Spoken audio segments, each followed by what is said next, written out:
Legal consultant के रूप में जुड़े हुए हैं। वे केसवक टीम के भी सहभागी हैं और राजस्थान और तेलंगाना में मानव तस्करी और बंधक मजदूरी की कानूनी मामलों का प्रबंधन करते हैं। जॉन जी ने प्रशिक्षक के रूप में आईजीएम की तरफ से विभिन्न एनजीओ को इन विषयों में प्रशिक्षित किया है। Let's welcome John James.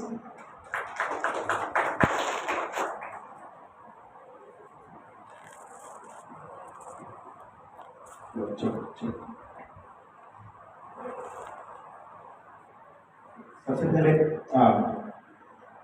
Thank you very much Shailendra sir, आपने बहुत अच्छा बेस सेट कर चुका है इस मॉडल लेवल के ऊपर।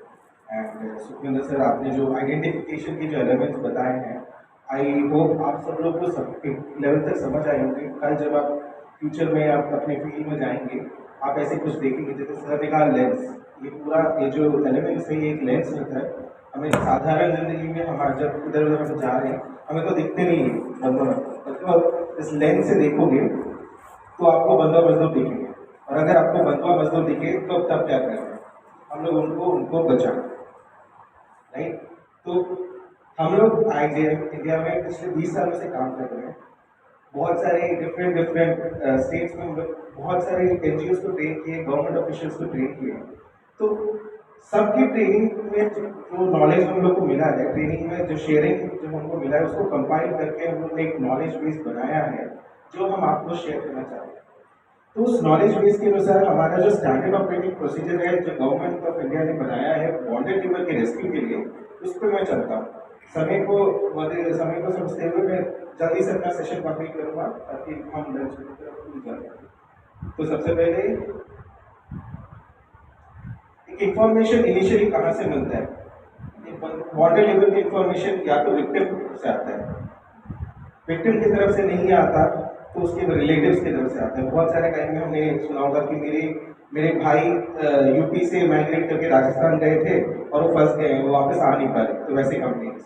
उसके अलावा सरकार के पास जैसे डीएम के पास कंप्लेंट्स जाते हैं या फिर सीडब्ल्यूसी के पास कंप्लेंट्स आते हैं। जैसे सीडब्ल्यूसी आपके पास कुछ कंप्लेंट्स आते हैं तो वो सब कंप्लेंट्स की सोर्स है।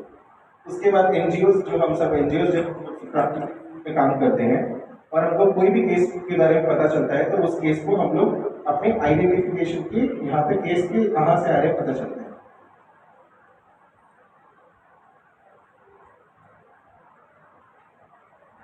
ओके, अभी सब लोग इंफॉर्मेशन आ चुका है। अभी इंफॉर्मेशन में एसओपी में क्या कहता है कि एक रेस्क्यू का टीम बनेगा। अभी ये केस टू केस डिफरेंट होता है। एसओपी जो कहता है कि डीएम एसडीएम होना है, पुलिस वाला होना है, लेबर इंस्पेक्टर होना है, बच्चे हैं तो सीडब्ल्यूसी होना है, तो एक ऐसे लिस्ट बनाया गया। बट ये बहुत इंपॉर्टेंट चीज है हमारा समझ लो वहां पे लेबर इंस्पेक्टर नहीं है या फिर पुलिस ऑफिसर नहीं है तो क्या हम लोग आगे नहीं जा सकते? हम जा सकते हैं। जो भी रेस्क्यू टीम डीएम के अंदर बन सकता है, क्योंकि आजकल हमारे डिस्ट्रिक्ट मजिस्ट्रेट बहुत बिजी है, तो तहसीलदार या फिर एसडीएम हमारे साथ रेस्क्यूज में आते हैं, तो एक रेस्क्यू टीम बन जाती है। फिर रेस्क्यू टीम बनने के बाद सबसे पहले जब रेस्क्यू में जाते हैं हमें ये कोशिश करना है कि जितने जल्दी इंफॉर्मेशन पे हम लोग एक्ट करें, that is very important. 24 hours को हम लोग बहुत अच्छा बोलते हैं क्योंकि इंफॉर्मेशन पैसा है, हम सबको मालूम है। इंफॉर्मेशन जैसे ही किसी को पता चलता है, जिस ओनर के ऊपर रेस्क्यू होने वाला है उसको पता चल के बहुत बार चांसेस होता है कि वो बच्चों को भगा देते हैं या तो बड़ों को भी पैसे दे के रफा दफा कर देते हैं और असली पैसा नहीं मिलता, उनको बस भगा दिया जाता है। तो इसमें क्राइम तो सॉल्व नहीं हुआ, बस क्राइम बस से लोग क्यों बच गया। तो ये बहुत इंपॉर्टेंट है कि 24 आवर्स के अंदर हम एक्ट करें और रेस्क्यू करें।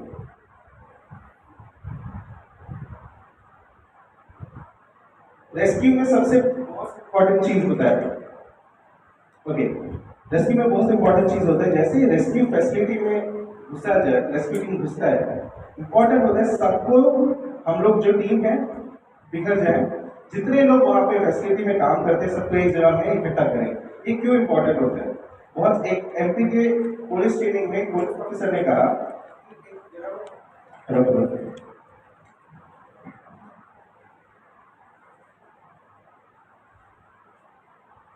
एमपी की ट्रेनिंग में पुलिस ऑफिसर ने कहा कि एक रेस्क्यू के दौरान जब वो गए थे तो उन्होंने देखा कि बच्चों के रेस्क्यू में बंदोबस्ती का कंप्लेन आया था डीएम की तरफ से, बहुत अच्छी तरह से क्या हुआ, जैसे बच्चों को दिखे बच्चे खेत में भागे और बच्चे मिले नहीं, तो रेस्क्यू फेल हुआ। इवन दो एडमिनिस्ट्रेशन की तरफ से वो बहुत सक्सेसफुल रेस्क्यू बन सकता है। तो ये बहुत इंपॉर्टेंट है हमको समझना कि बच्चों या फिर जो जो हमारे जो विक्टिम्स हैं उनको बताया जाता है कि पुलिस आपको अरेस्ट करने आ रहा है, तो वो ओनर उनको ऐसे मैनिपुलेट करके रखता है। तो ये बहुत इंपॉर्टेंट है कि हम लोग प्रोएक्टिव स्टेप्स लें, जैसे एक फैसिलिटी में उसे अंदर घुस के जितने भी लोग वहाँ पे उनको इकट्ठा करते हैं, तो जैसे इकट्ठा कर दिया, नेक्स्ट चीज है उसके बाद ओनर और ओनर के आदमी और विक्टिम्स को अलग करें। तो ये सोचने की बात है कि जैसे कहा कि हाथी वाला एग्जाम्पल सुंदर जी ने दिया, बहुत इंपॉर्टेंट है कि जो विक्टिम्स होते हैं ओनर से डर के वहाँ पे जी रहे, ओनर उनको परेशान कर रखा है, या तो मारा पीटी हुआ, या तो उनके साथ रेप हुआ है। क्या आपको लगता है कि वो लोग ओपनली ओनर के सामने ओनर को कंप्लेंट कर पाएंगे?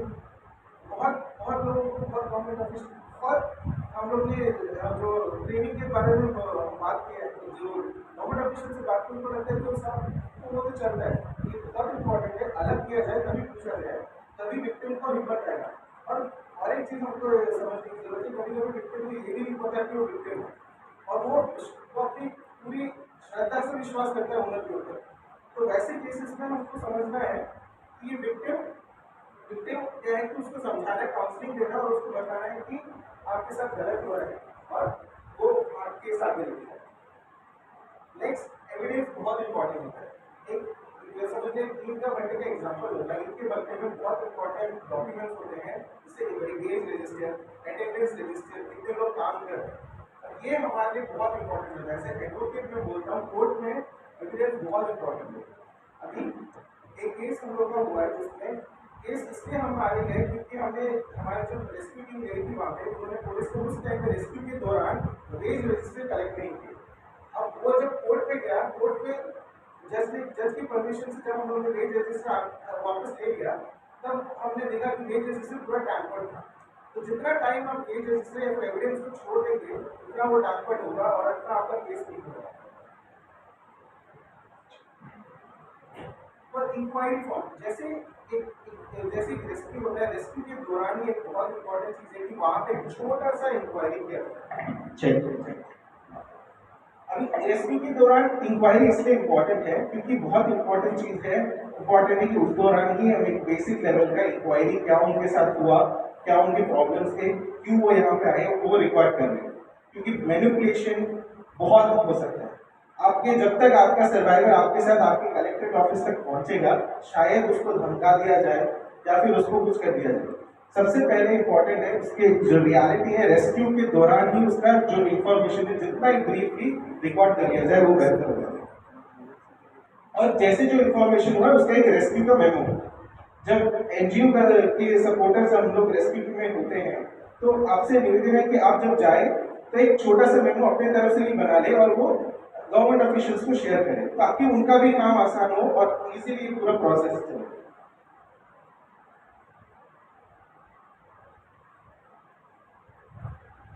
पोस्ट रेस्क्यू बहुत इंपॉर्टेंट चीज होता है। इनिशियल कैश असिस्टेंस, खाना और मेडिकल एग्जामिनेशन, ये इसलिए इम्पोर्टेंट होता है कि पोस्ट रेस्क्यू होने के बाद कैश असिस्टेंस इसलिए दिया जाता है कि इतने दिन ये इंसान फंसा हुआ था, अभी इसको अचानक से आप निकाल, जैसे सर ने कहा कि आप उनको अगर डिस्टर्ब कर रहे हो और उनका रिहेबिलिटेशन का आपका कोई प्लान नहीं है तो आप उनको उनकी जिंदगी में बस पुलिस लेके आ रहे हैं, टेंशन लेके आ रहे हैं।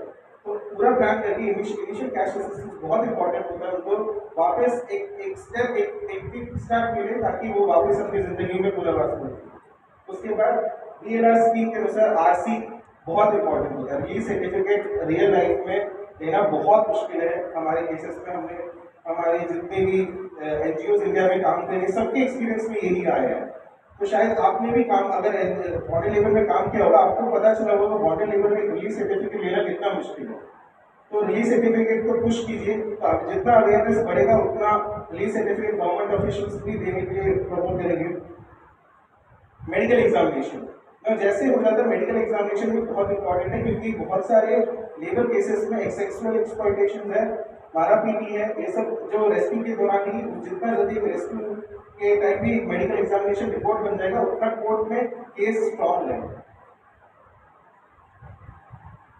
ओके, सो यहाँ पे रेस्क्यू के बाद हमारे जो केसेस होते हैं, जो बड़ों के केसेस होते हैं, जैसे भट्टों के सब जगह में, यहाँ पे लेबर इंस्पेक्टर आके अपना हिसाब करके उन लोगों को लेबर पर कर सकता है। तो ये बहुत इंपॉर्टेंट होता है कि वी पुश लेबर इंस्पेक्टर कि सर आप अपना तरफ से आइए, इन लोग का हिसाब कीजिए, और या फिर कोई लेबर का कोई कंप्लेंट जारी करना है तो वो कीजिए। बट बच्चों के केसेस में CWC के पास एक स्पेशल पावर है, जो सर मिसिंग पर्सन का जो बोल रहे थे, मिसिंग पर्सन का एक SOP गवर्नमेंट के द्वारा है, उसमें आप लोग को पावर दिया गया है कि आप बच्चों के केस में अगर जो बच्चे को रेस्क्यू किया गया और आप लोग पाए गए हैं कि वो बॉन्डेड लेबर हैं और उनके वेजेस नहीं दिए गए, तो आप अपने तरफ से लेबर इंस्पेक्टर के पास जाने की जरूरत है, आप अपनी तरफ से वेज का ऑर्डर दे सकते हैं और उनका वेज क्लियर करवा सकते हैं। वो उसका कॉपी अगर आपको चाहिए तो मैं आपको सपोर्ट के लिए दे सकता हूँ। ओके, और बहुत इंपॉर्टेंट होता है, जैसे बहुत सारे NCR की रिपोर्ट बहुत सारी जगहों में बॉन्डेड लेबर रिकॉर्ड क्यों नहीं होता। 374 अपने में एक सेक्शन है जो फोर्स लेबर के ऊपर है। तो फोर्स लेबर का सेंस आप देखेंगे तो फोर्स करके लेबर किया जाता है, जैसे जो बॉन्डेड लेबर के तत्व से सिमिलर है। बट अगर आप रिपोर्ट पे देखेंगे, NCR की रिपोर्ट पे बॉन्डेड 374 के नंबर्स आपको अच्छे दिखेंगे, बट बॉन्डेड लेबर के नहीं दिखेंगे। तो इसका कारण क्या है कि बॉन्डेड लेबर के बारे में गवर्नमेंट ऑफिशियल्स को, कॉमन पब्लिक को इतना अवेयरनेस नहीं हुआ। तो ये गैप है जो हमको सब लोग को अवेयरनेस बढ़ा के फिल करना है। कोशिश करें कि अरेस्ट हमारे जो केसेस होते हैं तो उसमें ऑफेंडर को अरेस्ट कर दिया जाए। ये इसलिए इम्पोर्टेंट होता है कि बहुत सारे केसेस में manipulation is very important thing, जो हमने देखा है कि सर्वाइवर को जाके धमकाना, सर्वाइवर के विक्टिम को धमकाना, विक्टिम के घर में जाके, उसके गांव में जाके धमकाना कि केस वापस ले ले। तो ये सब चीजें हो सकती है ऐसे केसेस में। तो इम्पोर्टेंटली अरेस्ट के लिए हमें पुश करना बहुत जरूरी है।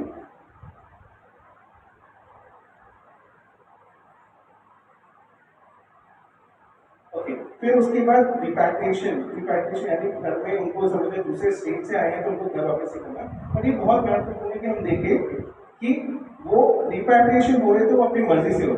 बच्चों का आप कर सकते हैं, CWC आपके पास अथॉरिटी है डिसीजन लेने का, बट बड़ों के साथ अगर ऐसा है तो अगर वापस रिपैट्रिएशन होना है तो DM के पास वापस पड़े, उसमें उनके पास पावर है कि वो उनको सपोर्ट कर सकते हैं कि वो वापस अपने गाँव जा सकते। फिर इट इज वेरी इंपॉर्टेंट कि जो अपने गांव जा रहे हैं, अगर वो दूसरा स्टेट है या फिर दूसरा डिस्ट्रिक्ट है, वहां पे लोकल पुलिस स्टेशन में एक प्रोटेक्शन पिटीशन फाइल कर दिया जाए, हमारी तरफ से एक लेटर लिख के भेज दिया जाए। ये क्यों इंपॉर्टेंट है? बहुत सारे टाइम में जैसे मैंने आपसे कहा कि वो जो परपेट्रेटर जो ओनर होता है वो बहुत नाराज हो गया, अभी वो जाके करेगा क्या करेगा, यहाँ पे कुछ प्रॉब्लम नहीं करेगा, वो गाँव में जाके प्रॉब्लम करेगा, मेरे पैसे वापस दे। तो पुलिस को वहां पे जो लोकल पुलिस थाना है वहां पे प्रोटेक्शन पिटीशन डालना इसलिए इम्पोर्टेंट है ताकि अगर ऐसा कुछ हो तो वो लोग वहां पे आके सपोर्ट कर पाए।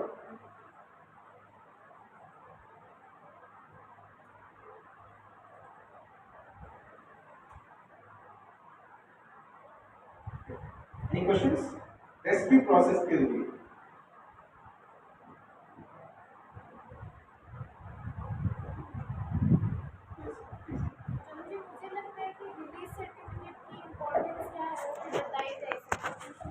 वो रिहैबिलिटेशन में कवर करें, रिहैबिलिटेशन सेशन आफ्टर लंच उसको कवर करें, क्योंकि रिहैबिलिटेशन पे दैट इज वो मूल है जिससे रिहैबिलिटेशन का पूरा चीज शुरू होता है कि रिलीज से रिलीज हो गया, अब रिहैबिलिटेट करना, तो वो हमने उस